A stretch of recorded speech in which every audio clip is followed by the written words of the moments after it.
Last episode में हमने देखा कैसे डोंगजू के ऊपर जानलेवा हमला हो गया था। जैसे तैसे वो अपनी जान बचाकर अपनी कार में आ जाता है और खून को साफ कर रहा था। तभी उसकी नजर यंग सुन के सेक्रेटरी पर पड़ती है। वो शायद यही चेक करने के लिए आया था कि डोंगजू अभी तक मरा या नहीं। डोंगजू उसे देखकर अपनी कार से उसका एक्सीडेंट कर देता है। डोंगजू यहाँ समझ गया था कि उसके ऊपर हमला करवाने वाला कोई और नहीं यंग सुन ही है। उसे यंग सुन के ऊपर बहुत ही ज्यादा गुस्सा आ रहा होता है। दूसरी तरफ हम जंग सुन को देखते हैं जो अपने ऑफिस में बैठ अपने सेक्रेटरी की कॉल का ही इंतजार कर रहा था। वेल वो यही सुनना चाहता था कि डोंगजू अब इस दुनिया में नहीं रहा, पर तभी उसके सामने डोंगजू खुद ही आ जाता है। यहाँ डोंगजू उस बंदे को भी अपने साथ लेकर आया था। जंगसुन उसे देखकर बहुत ही ज्यादा शॉक्ड हो जाता है, जिसके बाद डोंगजू उसके सामने नील डाउन होकर कहता है कि प्लीज मुझे जिंदा छोड़ दो, मैं मरना नहीं चाहता। ये सुन के जंगसुन कहता है पर मैं तुम्हें जिंदा नहीं देखना चाहता। देखो ना, तुम मरना नहीं चाहते और मैं तुम्हें मारना चाहता हूँ। अब हम करे तो करे क्या। अपनी जान बचाने के लिए डोंगजू उसे बहुत सारे पैसे ऑफर करने लगता है, जिससे सुन के जंगसुन भी मान जाता है कि ठीक है, अगर तुम मुझे इतना पैसे दे दोगे तो मैं तुम्हारी जान को बख्श दूंगा। शायद इन लोगों के बीच में 7 बिलियन वॉन की बात होती है। बुड्ढा कहता है कि ठीक है, तुम मुझे वो पैसे दो और मैं तुम्हारी जान को बख्श दूंगा।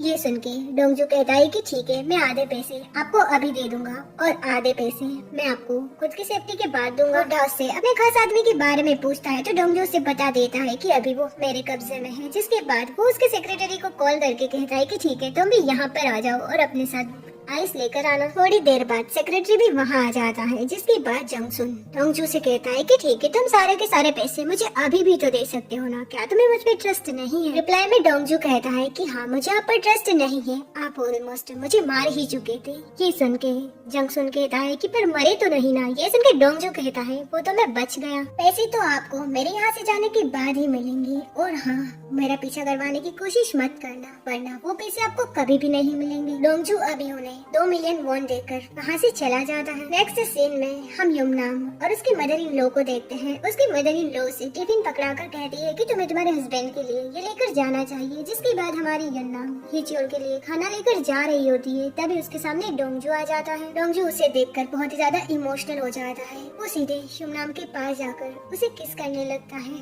और उसके फेस को पकड़कर कहता है कि मुझे तो लगा था तुम्हें देखे बिना ही मेरी मौत हो जाएगी। उसकी इसी हालत देखकर युमनाम उससे पूछने लगती है कि तुम्हें क्या हुआ है, पर डोंगजू उसे कुछ भी नहीं बताता और फिर से किस करने लगता है। तभी घर के बाहर हिचियोल आ जाता है, जो स्टीफन को देखकर युमनाम को इधर उधर फाइंड करने लगता है। वो जैसे ही आगे जाता है तो उसे युमनाम मिल जाती है, जो अकेले एक चेयर पर बैठी हुई थी। वो युमनाम से पूछता है कि तुम यहाँ क्या कर रही हो, तो युमनाम उसे बताती है कि आजकल तुम लेट नाइट तक बहुत ही ज्यादा काम करने लगे हो, इसलिए मैं तुम्हारे लिए खाना लेकर आई थी। हिचियोल कहता है कि फिर तुम बाहर क्या कर रही हो, देखो ना यहाँ पर कितनी ज्यादा ठंड है, तुम्हें ऐसे बाहर नहीं रुकना चाहिए। युमनाम को हिचियोल को टच करना बिल्कुल भी अच्छा नहीं लग रहा था, इसलिए वो उसके हाथों को साइड करके वहाँ से जाने लगती है। डोंगजू अपनी कार में आने के बाद न्यूज को देख रहा था, जहाँ पर न्यूज में दिखाया जा रहा था कि कैसे मैनेजर वो ने सुसाइड कर लिया। मुझे स्माइल करने लगता है। वो अपनी कार को पार्क करने के बाद अपने घर के अंदर जा रहा था, पर तभी वो कुछ सोचता है और झुककर अपनी कार के नीचे देखने लगता है, जहाँ उसे एक ट्रैकिंग डिवाइस मिल जाता है। मतलब उन चिंदी लोगों ने इसकी कार के नीचे एक ट्रैकिंग डिवाइस लगा दिया था। डोंगजू बड़ी आसानी से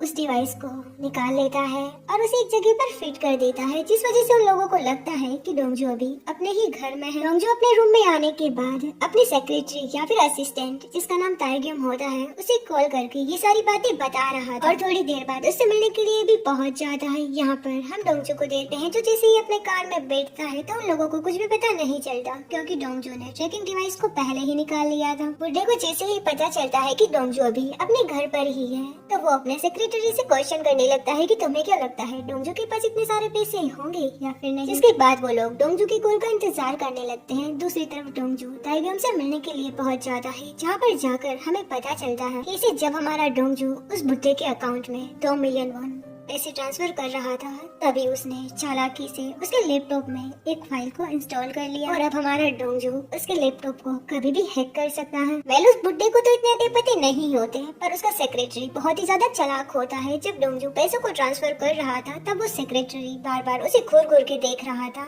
और वो जब उसे घूर घूर के देख रहा था, तभी हमारे डोंगजू ने चालाकी से उसके लैपटॉप में उस फाइल को इंस्टॉल कर लिया था और वो सेक्रेटरी जैसे ही मुड़कर देखता है तो वो फाइल वहाँ से गायब हो गई थी। इसका मतलब उसे कुछ भी पता नहीं चला। डोंगजू उस लड़की को अपना पूरा ही प्लान बता रहा था, जिसके बाद वो बुड्ढे को कॉल करके कहता है कि वो बाकी के पैसे उसे जल्दी ही ट्रांसफर करने वाला है। बुड्ढे को जैसे ही नोटिफिकेशन मिलती है तो वो अपने सेक्रेटरी से चेक करने के लिए कहता है और उसे पता चल जाता है कि डोंगजू ने उसे पैसे ट्रांसफर कर दिया है। वो लोग जैसे ही अपने अकाउंट को ओपन करने के लिए पासवर्ड डालते हैं तो वो सबमिट हो जाता है और वो पासवर्ड पहुंच जाता है हमारे डोंगजू के पास। मतलब अब उनका अकाउंट हैक हो चुका है, पर डोंगजू अभी कुछ भी नहीं करता। बुढ़ा स्माइल करते हुए कहता है कि अब तुम फ्री हो, हम तुम्हें कुछ भी नहीं करेंगे। जिसके बाद हम डोंगजू को देखते हैं जो अपनी कार लेकर सनवू के पास पहुंच जाता है। सनवू जैसे ही उसकी कार को देखता है तो उससे पूछता है कि क्या तुम कोई पुलिस ऑफिसर हो? और यहाँ डोंगजू उसे कुछ भी नहीं बताता, बल्कि चुपचाप उनकी मदद करने लगता है। मदर जैसे ही वहाँ डोंगजू को देखती है तो वो उसे पहचान लेती है और उसे अंदर आने के लिए कहती है। सनवू शॉक्ड होकर उन दोनों को देख रहा था। सनवू जैसे ही वहाँ से जाता है तो सनवू की मदर डोंगजू से कहती है कि मैंने तुम्हें चेयरमैन के साथ देखा था, तुम उस दिन आए थे ना। डोंगजू उन्हें बता देता है कि कैसे चेयरमैन सनवू को अपना नाम देना चाहते हैं। ये सुन के मदर कहती है कि नहीं, इसकी कोई भी जरूरत नहीं है। ये सुन के डोंगजू कहता है कि आपको क्या लगता है सनवू भी ऐसा ही मानता होगा? ये सुन के मदर उससे पूछती है कि क्या तुमने सनवू को कुछ भी बताया है? प्लीज तुम इससे कुछ भी मत बताना। ये सुन के डोंगजू कहता है कि उसने अभी उसे कुछ भी नहीं बताया, पर बाद में वो उसे बता देगा। ये सुन के मदर शॉक्ड हो जाती है। जिसके बाद